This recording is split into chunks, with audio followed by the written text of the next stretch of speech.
Yoga is an ancient physical, mental, and spiritual practice which originated in India thousands of years ago. Right leg at the knee and place the foot under the right buttock. Yoga is defined as an ascetic discipline which includes breath control, simple meditation, and the adoption of specific bodily postures widely practiced for health and relaxation. With body awareness. Exhale. Bring the head down, put the chin on the hands.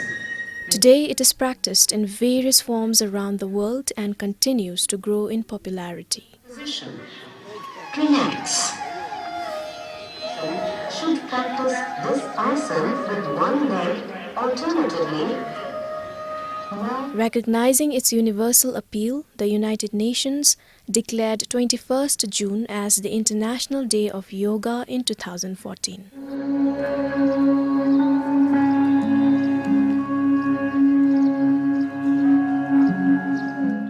Yoga is also now gaining popularity in Bhutan, especially among the urban dwellers in Thimphu. To mark the day in Bhutan, over 1,000 of volunteers gathered at the Changlimithang Stadium in Thimphu to take part in the mass yoga session organized by the Nehru-Wangchuck Cultural Center from Indian Embassy in Bhutan. Clockwise direction. Inhale. Go back. Exhale. And come down. Ngaragi mindi pemasalin silawi te ngada na yoga na zidi lo chida chiasi ten dina zigo bine ne dundia gachimula wachinda ngara towa yini digi ngaragi lidi su kar da de toto be dinida ngaragi lokhana bereda charo dische darin be da achiti ya thete be chome ani migi namga omsela yoga gutsudi lo cham de chi anyola yoga dinam sandejum do langa chani ani migraine gi gutona ni disu telenga chigeni phogi ni jani gastritic disu ani se karalu pheme telenga jara zu kamchani de to be demnela yoga di kanchara karabero yoga chi wachini zo zugi tenne yoga nam sandejum do se shunila. I've started the yoga since the last month, and it has enchanted and encouraged me to interact with my mind, spiritual, and my body. And I would like to thank my coordinators and all my teachers and my friends who had supported me to come up for this platform. I have been learning yoga for 7 years. Before I used to become sick, BP low and lots of health problem. I was a weak lady. Now my health is perfect. My hemoglobin was low, now my hemoglobin is almost 18. Up to shoulder level and bend the knee by the sides and come back to the shoulder. While inhaling, bring the head to the center.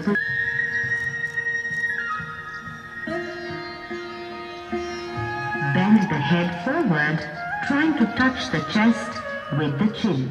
Yoga is a holistic way of being.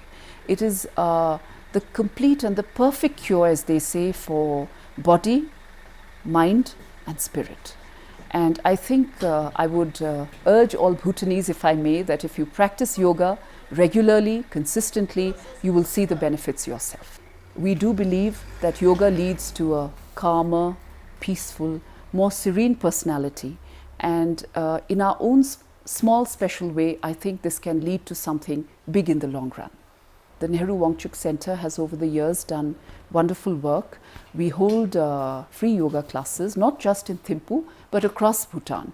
We have a yoga teacher from India who travels extensively and is very happy to give his services to whoever demands more. And my advice, since you're asking me, to all young Bhutanese in particular and to Bhutanese of all age groups is try yoga and see the difference. Be regular, and I'm sure and positive that this will change your life.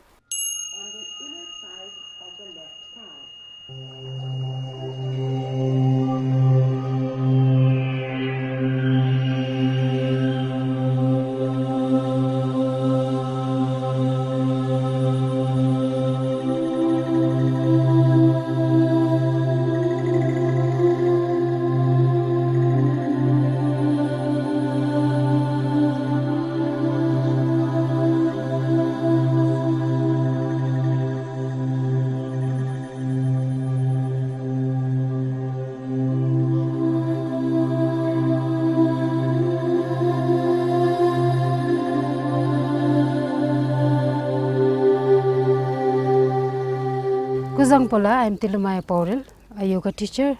I started practicing yoga from 2010. So I'm a full-time yoga teacher and freelance yoga teacher also. I started my first yoga training in 2009 because I was sick from 2006. So I was having UTI when I was in class 4. I had eye problem when I was in class 7. Then from class 8 I started getting ulcer. Then slowly, many things went inside my body, like abnormalities. Then I started developing depression, a few attempts to suicide. Then I was more into like addict. I went into like drinking, smoking and drugs also. I was like full kind of addict person. So from there my left side of my body, my left part of my body started to paralyze slowly. So I stopped getting the sensation and everything, but no symptoms were found why it's happening. But later on it was found that I had a very extreme low blood pressure, like 45 to 35, which is equal to no. So because of that I used to fall down time and again, like no fixed time when I will fall and where I will fall. So it was like life threatening to me. So and some doctors, they suggested me to do the open heart surgery. So they thought that it might be like heart problem because brain was normal.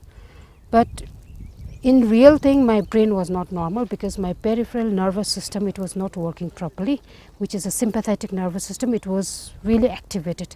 So I was always in that position like fight or flight. So many things happen, and I think ulcer also happened because of that, because no digestion during that situation when the sympathetic nervous system is activated, and also UTI happened because of that, because crystals forms, lots of protein and all these things. So then due to alcohol it added up. So then after that in 2009 I met with my husband. So he told me to do yoga with Ramdev Baba. So instead of going to the hospital, we opted for Ramdev Baba. We were with him for 18 days. I did like one-to-one class with him for 18 days. That time he suggested me to go to Dev Sanskriti University, where I have done my master's and my certificate course, everything from there. So I went there, I met with the chancellor, and they gave me 9 days treatment, including pranic healing, yakopathy, which is like fire sacrificing, that thing, then naturopathy, healing with the 5 natural elements. Then I did yoga practices, then panch karma, shirodhara and everything. So in 9 days, like I could feel little bit of changes on my skin, like I could at least have that sensitivity. So from there, then I have decided that I'll do the certificate course in yoga and alternative therapy. So I got the admission there. So I was there, and for the 6 months I did 2 hours morning and evening without compromising any days. I didn't leave Sunday also. I was doing continuously because I need to heal. Slowly after, but it took long time. After 1 year I came to this position like normal. So later on I found that I even had that UTI, no more. Ulcer also, because ulcer you can always make out from the face or anything, like your skin also. Then next one is I removed my glasses completely. So this removing of the glasses, it took me a little bit more time. I removed my glasses on 2013. So this ulcer and everything, it started like healing completely in 2011, before I had my baby. So then slowly then I thought like just doing certificate course is not enough to teach the public. So I could find many shortcomings in me. 9 months course is not so enough. So I need to learn about human body, diseases and everything. So I opted for masters. So in 2013 I went back to do the masters with my daughter only. So 2015 I finished my masters. During my master course I took up many competitions.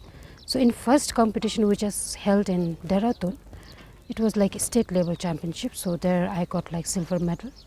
Then next competition was held in Haryana, All India Yoga Championships, where there were like 8,000 participants. So there I got like 5th position.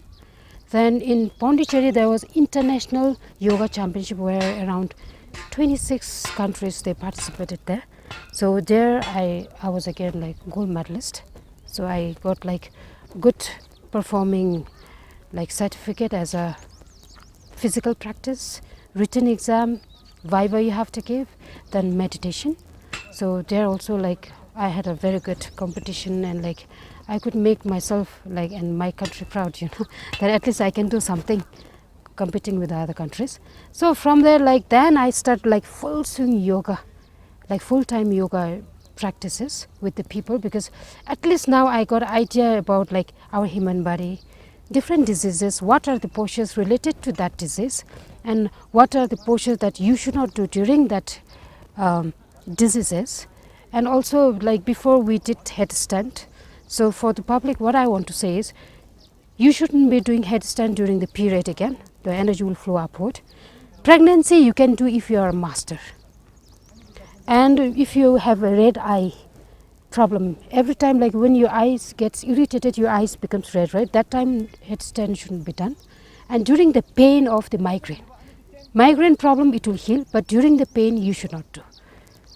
Then next one is those who have heart problem. Okay, headstand you shouldn't be doing. And those who have like injured neck from this part, headstand should be avoided completely. And children below 13 years should not do headstand. It's not safe for them, because blood will go instantly to their brain and it will react to their eyes for the kids. But in taekwondo and everything I have seen doing the headstand, but for 5 seconds no problem. But 10, 15, 20 seconds both, it's very dangerous for the kids, headstand. Yoga, so that's how I came to know like who to do, whom not to do, why to do, why not to do, do's, don'ts, contradictory poses, like counter poses, what are the good poses, you know, for different common diseases. Yoga postures are like, there are different yoga postures starting from your cough and cold till your cancer.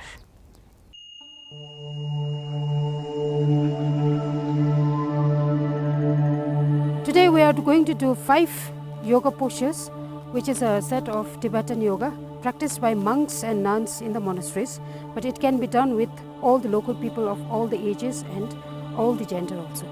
So we'll demonstrate the yoga postures one by one. There are 5 postures. So the first posture is spinning. It's also known as going with the universe. First one, spinning, you can keep your hands exactly at 180 straight. Open your chest. Then from this you'll inhale, open your chest once more. Now with the normal breath you'll rotate towards right side, feeling the rotation of the universe against your palms. Palms should be facing downwards. So you'll rotate minimum 7 times. If you want, you can go up to 21 times. This is the pose, so you'll just rotate towards right side. Benefit of this one is this will help you to regulate the earth element in your body, and this is helpful for your first chakra, which is the energy center, which is known as root center or the Muladhara chakra. In posture, you can release down. You can lie down in a corpse pose. Lie down. First posture, you'll bend your knees. You'll keep your hands at the side, your palms facing downwards.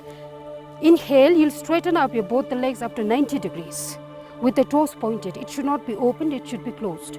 Exhale, lift your head and try to look at your sex chakra, exactly at the lower abdomen. In the second posture, you'll inhale, take your head completely down and take your legs to 30 degrees with the locked knees. Your thighs should be very tight. Again, exhale, you'll come to the same position. Lift up. This also you'll do 7 times.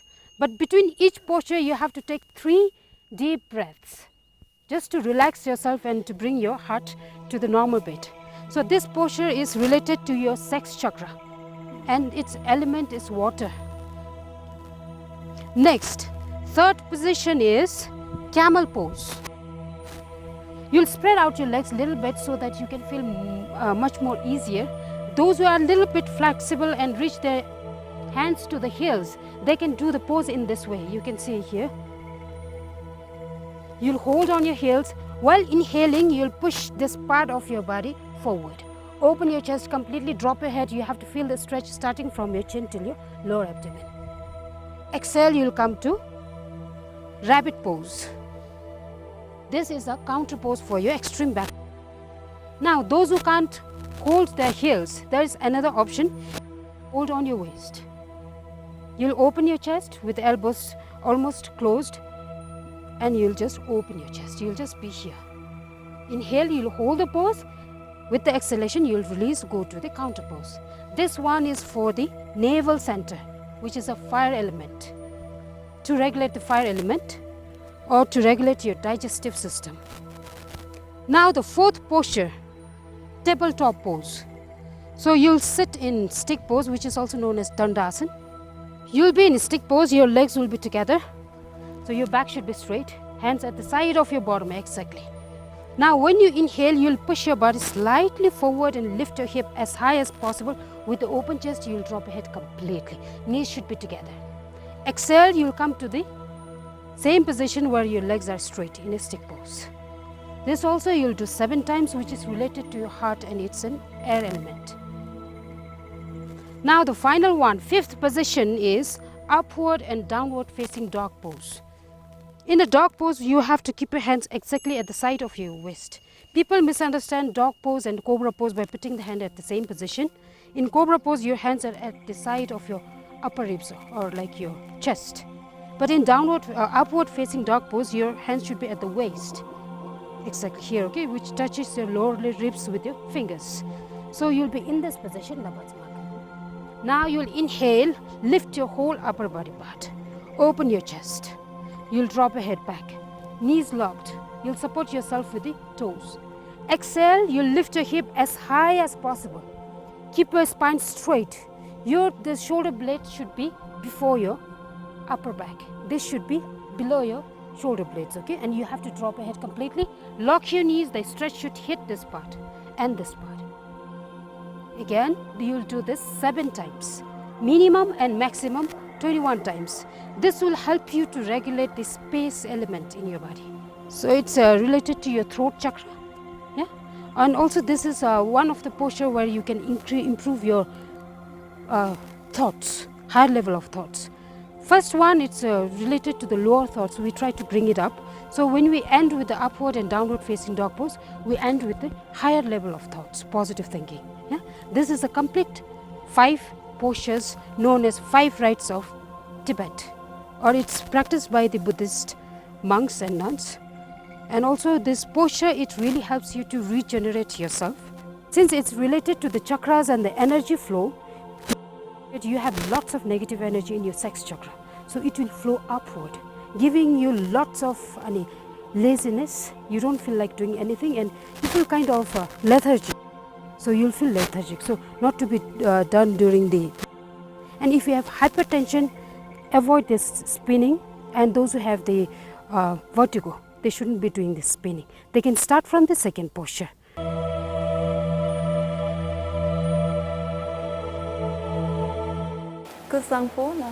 My name is Yeshul Harden. I'm a yoga instructor with the Manipa Yoga Studio in Thimphu. And today we're going to talk about the yogic lifestyle. So when we say yoga, there are several aspects. So not just the asana and the posture. So you have how you sleep, how you eat, how you talk, your actions. And today we're going to look at diet and the yogic diet, so the aspect of diet in the practice of yoga. So what is yogic diet? So in yoga, diet is classified into 3 systems. So you have the sattvic diet, you have the rajasic diet, and then you have the tamasic diet. So when we talk about sattvic diet is the purest form of food. So food that is mild, organic, fresh, as local as possible, with minimum chemicals, minimum processing. So that is sattvic diet. So a diet that calms the mind, that helps you in reaching your highest level of consciousness. So examples of sattvic diets are whole grains, fresh fruit and vegetables, fresh fruit juices, nuts, legumes, and food that is not overcooked or overripe or undercooked. And then you have rajasic diet. So rajasic diet is anything that is very salty, very spicy, too rich, too sugary. So extreme, so food that overstimulates the body and overexcites the passions. So that is called rajasic food. Then you have tamasic food. So tamasic food is stale food, very bland food, rotten food, food that creates lethargy in the body, makes the mind and body really dull. So that is tamasic food. So for any serious yogic practitioner, sattvic diet, the purest form of food, is recommended. When we talk about a yogic diet and the yogic way of eating, so even in yoga texts like the Hatha Yoga Pradipika, there is a mention that when you eat, do it as an offering to the divine. So whatever you eat, treat it as an offering, because this doesn't matter what path you choose in life. This is the only body you have that will take you there. So treat your body right. And there is a mention in the same text about filling half your stomach with food, 1/4 with water and 1/4 with air. And now this relates to supporting efficient digestion in your system. And in the Hatha Yoga Pradipika, there's also a mention that the way you eat, how you eat, should be part of your sadhana, for life itself is a sadhana. And now to talk about a diet, let's look at one definition of yoga. So yoga is also defined as yogaha karmasu kaushalam. So action. So whatever you do, whatever action you do it with full consciousness, be present. So even in eating, be conscious of what you're putting in your mouth, how you're fueling your body, what are you eating, how are you eating. So all of this becomes part of your yogic practice. And like I mentioned earlier, the sattvic diet is the purest form of diet recommended for any serious yogic practitioner. So a diet that nourishes the body, supports the body in reaching your highest level of consciousness.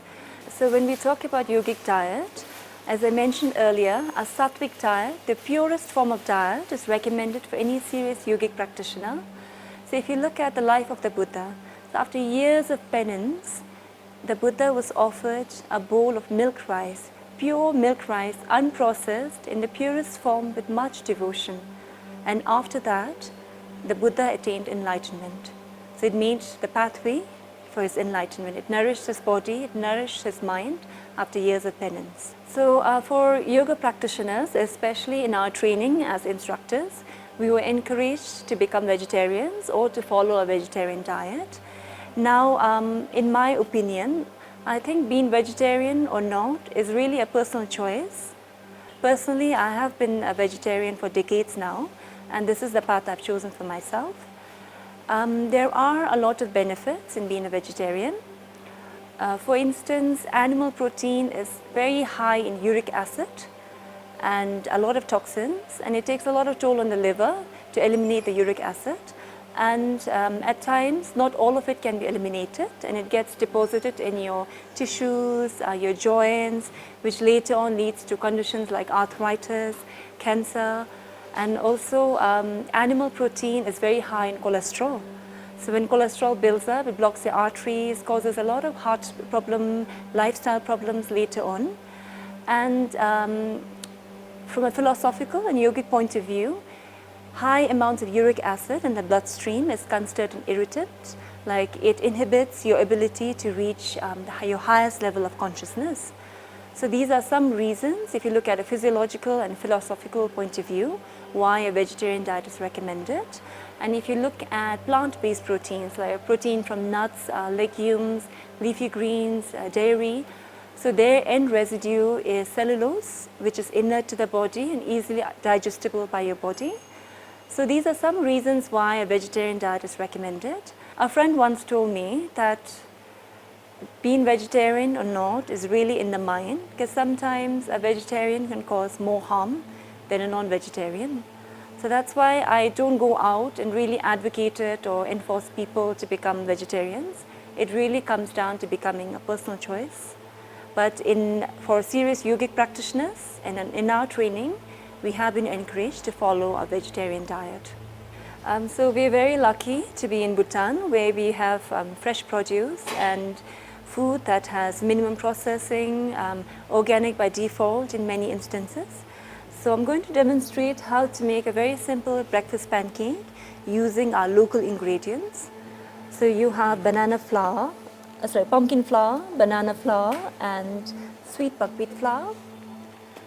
So this is an eggless version, and you can either use egg or not. And we have milk. You can even replace the milk with water if you would like. And now the ratio is 2, 2, and 1. Yeah? So if we start off, okay. So I'm using sweet buckwheat flour. Okay. And then you have your banana flour next. So I must mention the ingredients are all locally grown, as much as possible organic, and also packed locally. And pumpkin flour.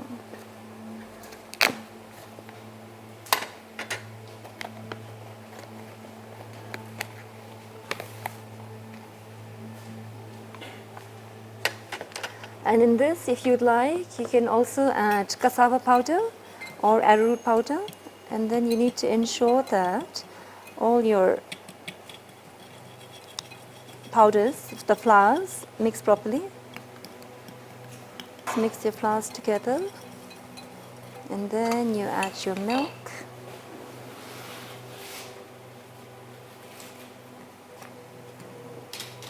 So after you get this consistency, very fluid, it's ready for the pan. Okay.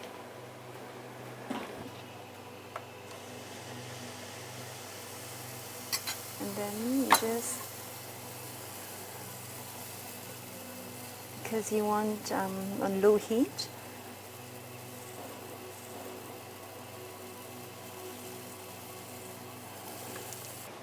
So this is what I eat for breakfast almost on a daily basis. And I add clarified butter, ghee, just a spoonful, and also apple jam. So this apple jam is made from local apples from Bhutan, and it has almost 50% less sugar than what you get in other jams in the market. So I'd like to end by quoting something from the Patanjali Yoga Sutra. There is a statement that goes like this: Yogaha vritta chitta nirodha, which means the cessation of the modifications of the mind is yoga. So with a sattvic diet, it will support you in maintaining a fit body and help your mind reach its highest level of consciousness. Okay, so thank you.